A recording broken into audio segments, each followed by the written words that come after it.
अस्सलाम all of you, welcome back. आज हम स्टार्ट करेंगे रिमेनिंग न्यूमेरिकल्स को चैप्टर नंबर 1 के। सो लास्ट क्लास में हमने न्यूमेरिकल 1.1 से लेकर 1.3 तक 3 न्यूमेरिकल्स हमने किए थे। आज हम करेंगे 1.4 से स्टार्ट, ठीक है।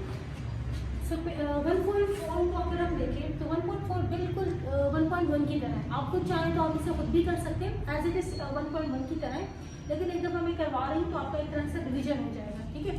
तो आप देखिएगा आपको 1.1 कितनी अच्छी तरीके से समझ आ रहा है। तो हम इसका डेटा बना लेते हैं। हमें गिवन है एन एफर्ट ऑफ 100 न्यूटन। हमें एफर्ट दी है जो कि है 100 न्यूटन, ठीक है। तो एफर्ट हमें दी है 100 newton applied to a pulley system. पुली सिस्टम यानी कि एक से ज़्यादा पुली है तो pulley system is able to lift a load of 400 newton. और उसके बाद लोड कितना लिफ्ट हो रहा है, लोड कहें W 400 न्यूटन लोड लिफ्ट हो रहा है थ्रू अ वर्टिकल हाइट। और हाइट कितनी है 1 मीटर, ठीक है। तो हाइट वर्टिकल है जो कि है 1 metre. To do this the effort moves a distance of 8 metre. और डिस्टेंस कितना कवर हो रहा है, डिस्टेंस है D जो कि है 8 मीटर। अब हमसे पूछा क्या रिक्वायर्ड क्या है, दो चीज़ें हमसे पूछी है। A में पूछा है मैकेनिकल एडवांटेज, ठीक, और B में हमसे पूछी है एफिशिएंसी बतानी। अब इसका डेटा बना लेते हैं कि हमारे पास गिवन क्या क्या है। तो हमें दी है एफर्ट दी है, ठीक है। एफर्ट जिसको हम P से रिप्रेजेंट करते हैं 100 न्यूटन है। Applied to a pulley system able to lift a load. Load हमारे पास जिसे हम वेट कहते हैं, ठीक है। लोड लिफ्टेड W जो कि हमारे पास है 400 न्यूटन। 400 न्यूटन ही है, हाँ 400 न्यूटन है। Through a vertical height. और हाइट हमें कितनी दी है 1 मीटर। हाइट जिसे H से हम शो करते हैं वो है हमारे पास 1 metre. To do this the effort moves a distance. और डिस्टेंस हमारे पास कितना है 8 मीटर। तो डिस्टेंस जिसे हम S से या D से शो करते हैं वो हमारे पास है 8 मीटर। अब हमसे पूछा क्या है, रिक्वायर्ड क्या है। हमसे पूछिए मैकेनिकल एडवांटेज जिसको हम MA कहते हैं। तो A में हमसे पूछा है मैकेनिकल एडवांटेज MA, और B में हमसे पूछा है एफिशिएंसी जिसे हम E से रिप्रेजेंट करते हैं, ठीक है। मैकेनिकल एडवांटेज और एफिशिएंसी पूछिए। अब मैकेनिकल एडवांटेज को मालूम करने के लिए सिंपल सा फॉर्मूला जो हमने लास्ट टाइम भी किया है, सबसे आसान सा फॉर्मूला कि मैकेनिकल एडवांटेज E बराबर होता है W/P के, कि कितना लोड लिफ्ट हुआ, कितनी एफर्ट अप्लाई की गई, ठीक है। तो W और P दोनों हमारे पास गिवन है। W हमारे पास है 400 न्यूटन, तो W की जगह हम लिख देंगे 400 न्यूटन। P हमारे पास गिवन है P 100 न्यूटन, तो P की जगह हमने लिखा 100। अब 2 0 से 2 0 कैंसिल, तो हमारे पास आंसर क्या आया। मैकेनिकल एडवांटेज का हमें पता है कि mechanical advantage has no unit, इसका कोई यूनिट नहीं होता, तो हमारे पास आंसर आ जाएगा 4। तो हम इसे एज इट इज लिख देंगे 4 हमारा आंसर, ठीक। अब एक पार्ट तो हमसे मैकेनिकल एडवांटेज पूछा था, बिल्कुल एज इट इज 1.1 की तरह हमने इसी तरह से फाइंड कर लिया। P में हमसे एफिशिएंसी पूछी है। एफिशिएंसी के लिए भी एज इट इज वही फॉर्मूला यूज होगा कि एफिशिएंसी बराबर होती है output divided by input multiply by 100, ठीक है। और आउटपुट किसके बराबर है, आउटपुट के बराबर होता है W मल्टीप्लाई बाय H कि कितना लोड लिफ्ट हुआ और कितनी हाइट तक लोड लिफ्ट हुआ। इनपुट क्या है P मल्टीप्लाई बाय D कि कितनी एफर्ट लगी और कितने डिस्टेंस तक लगी है। और ये 100 के एज इट इज यहाँ पर आ जाएगा, ठीक है। अब इनकी वैल्यूज को पुट करना है हमने। W हमारे पास कितना है लोड, तो लोड हमारे पास है 400 न्यूटन, तो हमने लिखा लोड हमारे पास है 400 Newton multiply by height. Height कितनी है हमारे पास, हाइट है 1 मीटर, तो हम हाइट की जगह पर लिखेंगे 1 मीटर। P एफर्ट कितना है हमारे पास, तो एफर्ट हमारे पास है 100 न्यूटन एफर्ट है, तो हम इसको यहाँ पुट करेंगे मल्टीप्लाई बाय D। डिस्टेंस कितना कवर हो रहा है, तो डिस्टेंस हो रहा है 8 मीटर, तो 8 यहाँ पर आ जाएगा मल्टीप्लाई बाय 100 जो है ये एज इट इज यहाँ आ जाएगा। अब हमने क्या करना है, जो ऊपर की वैल्यूज है इनको आपस में मल्टीप्लाई करना है, ठीक, और नीचे वाली वैल्यूज को आपस में मल्टीप्लाई करना है। तो 400 वन सा 400 ही रहेगा, फिर 400 को 100 से मल्टीप्लाई करेंगे तो ये हो जाएगा 400 को 100 से मल्टीप्लाई करेंगे तो ये हो जाएगा 40,000, ठीक है। और 8 को 100 को 8 से मल्टीप्लाई करेंगे तो 800 हो जाएगा, 800 हो गया। अब 2 जीरो से 2 जीरो कैंसिल, तो 400 को हम डिवाइड करेंगे 8 से, ठीक है। 2 जीरो से 2 जीरो कैंसिल, अब 400 रिमेनिंग है यहाँ पे, यहाँ 8, तो 400 को हम 8 से डिवाइड करेंगे। 400 डिवाइडेड बाय 8, तो आंसर आ रहा है 50। तो इसका मतलब हुआ कि एफिशिएंसी हमारे पास कितनी है, 50%। ये हमारा आंसर हो गया। दो चीजें हमसे पूछी थी, मैकेनिकल एडवांटेज वो भी हमने बता दिया, और सेकंड हमसे पूछी थी एफिशिएंसी, वो हमने बता दी, ठीक। तो आई होप आपको ये समझ आ गया होगा और रिवाइज हो गया होगा। ये 1.1 एज इट इज उसी की तरह है, ठीक है। चलिए हम नेक्स्ट न्यूमेरिकल की तरफ चलते हैं, जो कि नेक्स्ट न्यूमेरिकल की तरफ चलते हैं। नेक्स्ट न्यूमेरिकल हमारा है 1.5 में हमें कह रहे हैं, जो कि हमारा सेकंड लास्ट न्यूमेरिकल है।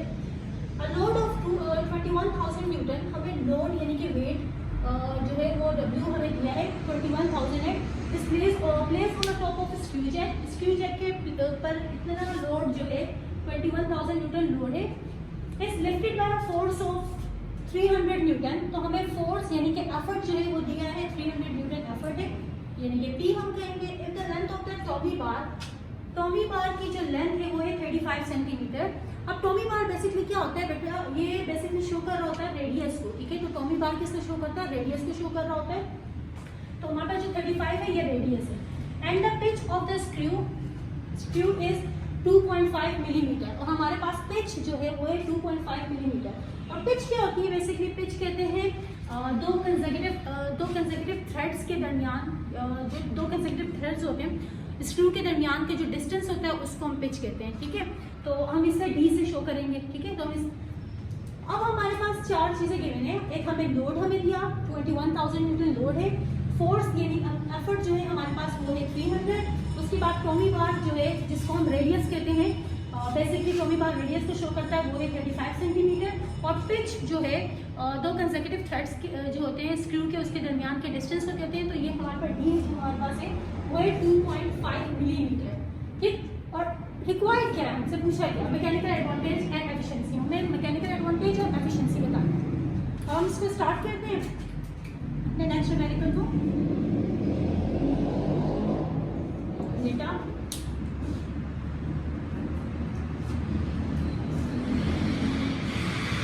लोड लिफ्टेड W से जिसको हम शो करते हैं वो क्या है 21,000 न्यूटन। 21,000 न्यूटन हमारे पास लोड है। और फोर्स जो है जिसे हम एफर्ट जिसे हम कहते हैं, ठीक है। तो एफर्ट P हमारे पास है 300 न्यूटन। और टॉमी बार यानी कि रेडियस को शो कर रहा है, तो रेडियस हमारे पास R है।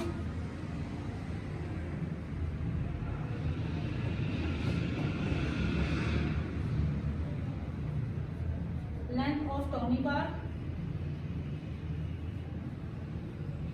जो कि हमारे पास क्या है R, और वो है 35 सेंटीमीटर। और पिच जो है हमें पिच जिसको हम D से शो कर सकते हैं, तो पिच हमारे पास है 2.5 मिलीमीटर, ठीक है। और रिक्वायर्ड क्या पूछा गया हमसे, मैकेनिकल एडवांटेज और एफिशिएंसी पूछेंगे हमसे। तो रिक्वायर्ड में हम कर देंगे मैकेनिकल एडवांटेज। फर्स्ट में हमसे पूछा है, A में पूछा है मैकेनिकल एडवांटेज MA, और B में हमसे एफिशिएंसी यानी कि E, ठीक। ये हमसे पूछा है। अब मैकेनिकल एडवांटेज को हमने फाइंड करना है, उसका सिंपल सा फॉर्मूला है मैकेनिकल एडवांटेज का, सबसे आसान, तो हम उसी को करेंगे। अब हमें पता है कि मैकेनिकल एडवांटेज किसके बराबर होता है, MA बराबर होता है W/P के। अब हमने ये देखना है कि दोनों चीजें हमारे पास है, W भी हमारे पास है, P भी हमारे पास है, ठीक है। लोड और एफर्ट दोनों चीजें हमारे पास है, तो इसी फॉर्मूले से हम मैकेनिकल एडवांटेज फाइंड करेंगे। तो देखें W हमारे पास कितना है 21,000 न्यूटन, 21,000 न्यूटन। और एफर्ट जो है P हमारे पास है वो है 300, ठीक है। तो एफर्ट हमारे पास है 300। अब इस 2 जीरो से 2 जीरो कैंसिल हो जाएंगे। हमारे पास क्या है 210 को 3 से डिवाइड करेंगे। 210 को हम 3 से डिवाइड करेंगे, और 210 को हम 3 से डिवाइड करेंगे तो ये हो जाएगा 210 डिवाइडेड बाय 3। तो हमारे पास आंसर आया 70। तो इसका मतलब कि मैकेनिकल एडवांटेज हमारे पास कितना है, मैकेनिकल एडवांटेज हमारे पास है 70। और हमें पता है कि मैकेनिकल एडवांटेज का कोई यूनिट नहीं होता, तो हम इसे इसी तरह से लिख देंगे। ठीक है, फर्स्ट हमारे पास आंसर आ गया। सेकंड हमसे क्या पूछिए, एफिशिएंसी पूछिए। अब हमने एफिशिएंसी बतानी है। अच्छा एफिशिएंसी की तरफ आने से पहले बेटा एक चीज़ को मैं क्लियर कर लेती हूँ, जो कि अभी इसी न्यूमेरिकल में आया है डेटा में, कि हमारे पास यूनिट जो है वो सेम होने चाहिए। ठीक है, यूनिट सेम होने चाहिए। जैसे कि यहाँ पर न्यूटन ये तो सेम है, यहाँ पर सेंटीमीटर है, यहाँ पर मिलीमीटर है। ठीक है, तो यूनिट हमें सेम करने होते हैं। तो या तो हम इस सेंटीमीटर को मिलीमीटर करेंगे, ठीक है, या फिर इस मिलीमीटर को सेंटीमीटर करना है। हमारे पास तीन ऑप्शन होते हैं। या तो अगर हमें इसे सेम करना है ना, तो हम या तो सेंटीमीटर को मिलीमीटर कर लें, तो दोनों सेम हो जाएंगे, या फिर मिलीमीटर को सेंटीमीटर कर लें, या फिर इन दोनों को मीटर में कर लें। तो आसान, सबसे आसान ये होगा कि हम इसको सेंटीमीटर को मिलीमीटर में चेंज करेंगे। करना क्या है, जो भी हमारे पास है उसको 10 से मल्टीप्लाई कर देंगे। सेंटीमीटर से मिलीमीटर में चेंज करने के लिए क्या करेंगे, जो नंबर हमें दिया है गिवन है उसको 10 से मल्टीप्लाई करेंगे और जो भी आंसर आएगा वो मिलीमीटर में हो जाएगा। तो 35 को हम 10 से मल्टीप्लाई करेंगे तो ये हो जाएगा 350 और 350 क्या हो जाएगा मिलीमीटर। ठीक है, अब हमारे पास दोनों वैल्यूज के यूनिट सेम हो गए, यहाँ पर भी मिलीमीटर है और यहाँ पर भी मिलीमीटर है। ठीक, अब हम नेक्स्ट न्यूमेरिकल की तरफ आएंगे। नेक्स्ट जो हमने फाइंड करना है, एफिशिएंसी फाइंड करनी है, बतानी है हमने। तो एफिशिएंसी को आप बताएंगे कि एफिशिएंसी किस तरह से होगी। तो एफिशिएंसी बराबर होती है आउटपुट डिवाइडेड बाय इनपुट के मल्टीप्लाई बाय 100। ठीक, और हमें ये भी पता है कि हर मशीन की आउटपुट और इनपुट डिफरेंट होता है। ठीक है, हर मशीन का आउटपुट इनपुट डिफरेंट होता है। तो हम यहाँ पर बात करें स्क्रू जैक की, तो यहाँ पर एफिशिएंसी बराबर है आउटपुट W D है यहाँ पे, और इनपुट क्या है P multiply by 2 pi R। ठीक है, तो इसकी इनपुट और आउटपुट इस मशीन का, हर मशीन का इनपुट आउटपुट डिफरेंट होता है, तो इसका इनपुट और आउटपुट ये होगा। तो हम इस तरह से लिख देंगे। ठीक है, ये 2 है और ये एफर्ट है। ठीक है, P और ये 2 पाई R, R रेडियस को शो कर रहे हैं, पाई है, R है, तो ये हमारे पास इस तरह से करके आ जाएगा। अब हमने वैल्यूज को फाइंड करना है, इसीलिए वैल्यूज को पुट करेंगे। तो किस तरह से पुट करेंगे, देखिए W की हमारे पास वैल्यू दी है, W कितना हमारे पास 21,000, तो हमने लिखा 21,000 मल्टीप्लाई बाय D, और D हमारे पास कितना है, D हमारे पास है 2.5, तो 2.5 लिख देंगे। 2.5 मल्टीप्लाई बाय यहाँ 100 आ जाएगा, मल्टीप्लाई बाय यहाँ 100 आ जाएगा। P की वैल्यू क्या है, एफर्ट हमारे पास कितनी है 300 है, तो हम यहाँ पर एफर्ट की जगह 300 लिख देंगे, मल्टीप्लाई बाय 2 ऐसे ही आ जाएगा। पाई की वैल्यू हमने लिखनी है, तो पाई की वैल्यू क्या होती है, पाई की वैल्यू होती है बेटा, पाई की वैल्यू होती है 3.14 और इसके अलावा 22/7। ठीक है, तो ये दोनों पाई की वैल्यू है, आप दोनों में से कोई सी भी लिख सकते हैं। ठीक है, दोनों में से कोई से भी लिख सकते हैं, तो हम पाई की वैल्यू लिख देंगे 3.14 मल्टीप्लाई बाय, पाई की जगह हमने पाई की वैल्यू लिखी जो कि है 3.14 multiply by R radius, radius हमें कितना गिवन है, तो रेडियस हमारे पास जो है वो है रेडियस R 35 सेंटीमीटर था, जिसको हमने मिलीमीटर में कन्वर्ट किया था, तो 350 हो गया। ठीक है, तो 350 हमारे पास है रेडियस। अब इसको हमने करना है डिवाइड और मल्टीप्लाई।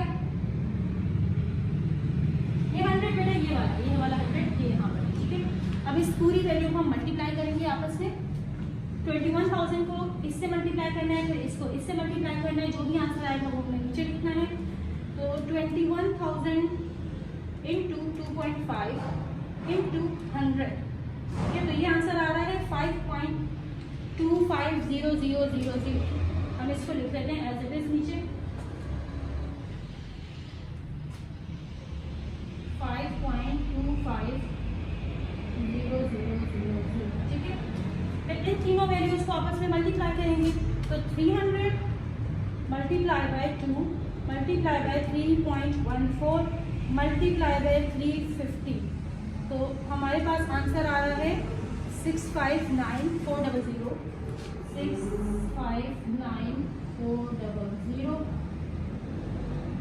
ठीक है, ये आंसर आया। अब इन दोनों वैल्यूज को हमने क्या करना है, मल्टीप्लाई कर देना है, तो जो आंसर आएगा वो एफिशिएंसी हो जाएगी। तो हमें मल्टीप्लाई करना है 5.250000 डिवाइडेड बाय 659,400 7.96, तो इसका मतलब एफिशिएंसी हमारे पास हुई 7.96%। ये हमारे पास एफिशिएंसी आ गई। ये हमारा हो गया क्वेश्चन कंप्लीट।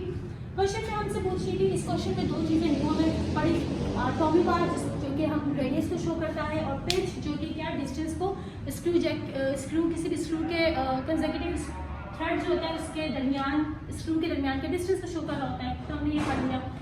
प्लस हमने यहाँ पर पाई की वैल्यू भी देखी है। पाई की वैल्यू क्या होती है 3.14, और उसके अलावा 22/7, ये दोनों पाई की वैल्यू, आप दोनों में से कोई भी लिख सकते हैं। इस न्यूमेरिकल में हमने एक चीज़ जो चेंज की थी वो क्या की थी कि जब भी आपको सेंटीमीटर से मिलीमीटर में जाना होता है तो आपको मल्टीप्लाई करना होगा 10 से। अच्छा, इसके अलावा अगर आपको मिलीमीटर से सेंटीमीटर में आना है तो क्या करना होगा, डिवाइडेड बाय 10 कर दीजिएगा। ठीक है, मिलीमीटर से सेंटीमीटर में आना है तो आप क्या करेंगे, डिवाइडेड बाय 10 कर देंगे। आई थिंक अब आपकी ये कंप्लीट आपको समझ में आ गया होगा। आप नेक्स्ट न्यूमेरिकल की तरफ चलते हैं, और मैं जब तक इसको रब करूँगी इसके बाद नेक्स्ट न्यूमेरिकल का बात किया। हम नेक्स्ट न्यूमेरिकल को स्टार्ट करने से पहले एक चीज़ क्लियर कर दूँ। हमने जो न्यूमेरिकल किया 1.5, उसमें हमने जो एफिशिएंसी का जो आंसर निकाला था वो हमारे पास था 7.96%। हमारा आंसर आया था, जबकि बुक में हमें दिया है 79.5%। ठीक, तो हमें जो डेटा गिवन था उसके हिसाब से यही आंसर आएगा। हो सकता है बाय मिस्टेक आपके मिसप्रिंट हो जाता है, तो डेटा में मिसप्रिंट हो गया हो, तो आपकी बुक में जो आंसर है वो उस डेटा के हिसाब से, तो हमारा जो डेटा बुक में गिवन है उसके हिसाब से यही आंसर होना चाहिए। तो आप यही वाला आंसर लिखिएगा। ठीक है, और बुक का आंसर देख के कंफ्यूज मत हो जाइएगा। अब नेक्स्ट क्वेश्चन की तरफ चलते हैं। तो नेक्स्ट क्वेश्चन हमारा है जो कि हमारा लास्ट न्यूमेरिकल है, ठीक है, इस चैप्टर का। तो हम यहाँ दे रहे हैं the length of the handle. Length of Henle का मतलब होगा लेंथ ऑफ टॉमी बार, और लेंथ ऑफ टॉमी बार क्या होता है, रेडियस को शो करता है, तो आर। ठीक है, तो 40 सेंटीमीटर हमें आर दिया है, रेडियस दिया है, and it's pitch is 44 millimetre. तो हमें पिच जो है यानी कि बी वो हमें दिया है 44 मिलीमीटर। अब कह रहे हैं how much load can be lifted by applying a force of 5 Newton on the handle. के 5 न्यूटन की फोर्स अगर हैंडल पर अप्लाई की जाए तो कितना लोड लिफ्ट होगा। ठीक है, तो ये तो एफर्ट हो जाएगी पी, और हमसे क्या पूछा है, लोड लिफ्टेड पूछा है, तो डब्ल्यू हमसे पूछा है। ठीक है, तो हमने लोड बताना है और बाकी चीजें गिवन है। आप डेटा बना लेते हैं।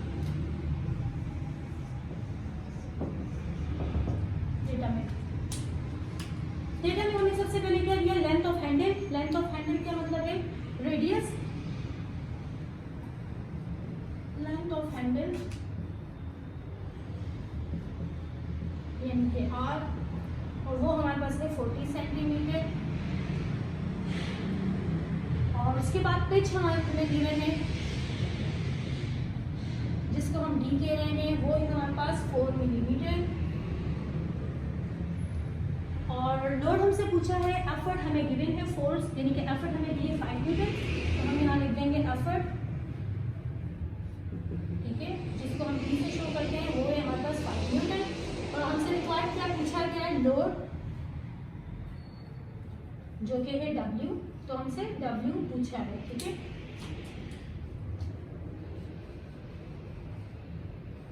अब इसको न्यूमेरिकल को सॉल्व करने के लिए इसका फॉर्मूला लिख लेते हैं। मैकेनिकल एडवांटेज का फॉर्मूला जो है, इसकी मैकेनिकल एडवांटेज का फॉर्मूला है, मैकेनिकल एडवांटेज का जो फॉर्मूला है वो है 2πr/v। ठीक है, तो स्क्रू जैक का मैकेनिकल एडवांटेज का फॉर्मूला, मैकेनिकल एडवांटेज है 2πr/v। अब हमें पता है कि मैकेनिकल एडवांटेज एम ए की जगह किसके बराबर होता है, W/P। तो हमने इसकी जगह W/P लिखा, और इज इक्वल्स टू 2πr/v, ये आ गया। ठीक, अब हमसे पूछा क्या है, लोड लिफ्टेड, लोड पूछा है। ठीक है, डब्ल्यू पूछा है, तो अब इसको सेपरेट कर देंगे। डब्ल्यू को हम सेपरेट करेंगे, तो डब्ल्यू को सेपरेट किस तरह से करेंगे, देखिए डब्ल्यू यहीं पर रह गया, 2πr/v एज इट इज रहा। ये पी नीचे यहाँ डिवाइड हो रहा था, तो ये पी उधर जाकर मल्टीप्लाई हो जाएगा। ठीक है, तो मल्टीप्लाई रखिए। अब इनमें वैल्यूज को पुट करते रहेंगे। डब्ल्यू की जगह 2 है, 2 एज इट इज रहा। पाई की वैल्यू हमने पुट करनी है, तो पाई किसके बराबर होगा, हमने लास्ट प्रीवियस सेमेस्टर में पढ़ा था कि पाई की वैल्यू क्या है, 3.14 या फिर 22.7, सॉरी 22/7, 3.14 या फिर 22/7, तो दोनों में से कोई भी लिख सकते हैं। पिछले न्यूमेरिकल में हमने लिखी थी 3.14, अब इस न्यूमेरिकल में हम दूसरी वैल्यू लिख लेते हैं, उससे भी सॉल्व करके देख लेते हैं। 22/7 लिख लेते हैं। मल्टीप्लाई बाय 22/7, ठीक है। फिर आर है यहाँ पर रेडियस, मल्टीप्लाई बाय रेडियस कितना है हमारे पास, तो आर हमें दिया है 40 सेंटीमीटर, तो हमने यहाँ पर 40 लिख दिया। मल्टीप्लाई बाय पी, तो पी कितना है हमारे पास, तो पी हमारे पास है 5 न्यूटन, पी की जगह हमने 5 लिख दिया। अगेन डी हमारे पास है, अब डी हमारे पास है 4 मिलीमीटर, तो हमने यहाँ 4 लिख दिया। अब इन सारी वैल्यूज को आपस में मल्टीप्लाई करेंगे, तो मल्टीप्लाई करेंगे हम सारी वैल्यूज को। देखें 2 मल्टीप्लाई बाय 22, अच्छा 22/7 है ना, तो ये अकाउंट में है, तो ये 7 इसका मतलब नीचे है, ठीक है। तो 7 को हम नीचे वाली वैल्यू के साथ मल्टीप्लाई करेंगे, ऊपर वाली वैल्यू के साथ नहीं करेंगे। 2 multiply by 22 multiply by 40 multiply by 5, तो हमारे पास आंसर आ रहा है 8800। तो हम इसको इस तरह से लिख देंगे 8800, ठीक है। और ये 7 4 के साथ मल्टीप्लाई हो रहा है, तो 4 7 जा 28। अब इन दोनों को आपस में डिवाइड कर लेंगे, 8800 डिवाइडेड बाय 28, तो आंसर हमारे पास आ रहा है 314.2। तो इसका मतलब W हमारे पास आया 314.28 न्यूटन, ठीक है। तो इतना लोड, इसका मतलब कि इतना लोड लिफ्ट हो सकता है, ठीक है। तो हमसे लोड पूछता है कितना लोड लिफ्ट होगा, अगर 5 न्यूटन एफर्ट जो है स्मॉल या फिर हैंडल पर 5 न्यूटन एफर्ट अप्लाई कर रहे हैं, तो कितना लोड लिफ्ट होगा इस डेटा के अकॉर्डिंग, तो इतना लोड लिफ्ट होगा, और ये हमारा आंसर हो जाएगा। आई होप आपको समझ आ गया होगा। अगर कोई भी कंफ्यूजन हो तो बेटा you are free to ask, आप इजीली पूछ सकते हैं, कोई भी कंफ्यूजन है तो क्वेश्चंस पूछ सकते हैं। और यहाँ तक हमारा चैप्टर 1 कंप्लीट हुआ। अब हम करेंगे नेक्स्ट चैप्टर, नेक्स्ट जो हमारी क्लास होगी वो नेक्स्ट चैप्टर की स्टार्ट करेंगे। तो दुआ में याद रखिएगा। अल्लाह।